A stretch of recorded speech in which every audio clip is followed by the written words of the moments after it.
आदमी जब नींद से जागा तो उसने खुद को अचानक एक छोटे लोगों के देश में पाया। उसका पूरा शरीर ऊपर नीचे से फूलों वाली रस्सियों से कसकर बांध दिया गया था, यहाँ तक कि उसके 45 नंबर के कैनवास वाले जूते भी ताले में बंद थे। पॉलो यह देखकर बुरी तरह घबरा गया। उसके तो रोंगटे खड़े हो गए। सरप्राइज्ड उसे अपनी आंखों पर विश्वास नहीं हुआ। एक्सहेल्स शार्पली, वह वहीं खड़े खड़े उछलने लगा। बस यही चाहता था कि यह अजीब सपना जल्दी खत्म हो जाए। लेकिन तभी एक जनरल घोड़े पर सवार होकर आया और हाथ में भाला लिए पॉलो के टखने पर चोरी से हमला कर दिया। दूसरी तरफ कुछ सैनिकों ने एक साथ हुक फेंके जो पॉलो की पैंट की कमर में फंस गए और फिर पूरी ताकत से खींचने लगे। संतुलन बिगड़ने से पॉलो जोर से जमीन पर गिर पड़ा और वहीं फिर से बेहोश हो गया। जब उसे दोबारा होश आया तो उसे ऐसे धीरे धीरे किले के अंदर धकेला जा रहा था जैसे कसाई की तख्ती पर रखा सुअर का मांस। तमाशा देखने वाली भीड़ यह विशाल जीव देखने के लिए दौड़ पड़ी। सरप्राइज्ड, यहाँ तक कि बहुत कुछ देख समझ चुकी राजकुमारी भी इसे देखकर चकित रह गई। दूसरे दिन पॉलो को खेतों में ले जाया गया जहां उसने इंसानों की तरह जमीन जोतने का काम शुरू किया। इसी दौरान किले पर हथियारों ने अचानक हमला कर दिया। जनरल ने हालात बिगड़ते देख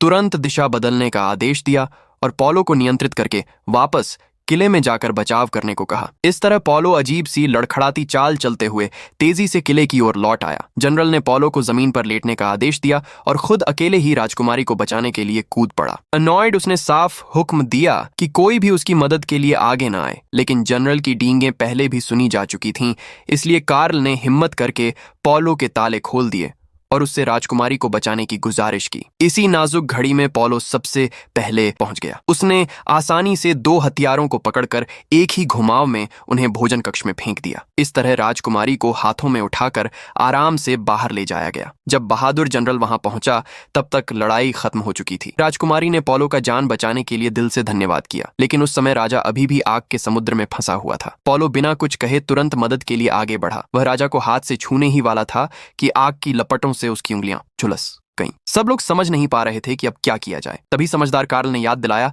कि आग बुझाने के लिए पानी चाहिए। पॉलो को बात सही लगी और उसने सबको चौंका देने वाला काम किया। उसने अपनी पैंट उतारी और आग पर पेशाब करना शुरू कर दिया। भले ही यह तरीका थोड़ा अजीब था, लेकिन कम से कम इससे जान बच गई। इसी बीच हमेशा देर से पहुंचने वाला जनरल भी वहां आ गया। वह गुस्से में पॉलो को डांटने लगा और उसे तुरंत रुकने को कहा। तभी पॉलो ने घूमकर अपनी बची खुची सारी पूंजी भी जनरल को सौंप दी। इस तरह पॉलो छोटे लोगों के देश में सबके द्वारा सम्मानित एक महान नायक बन गया।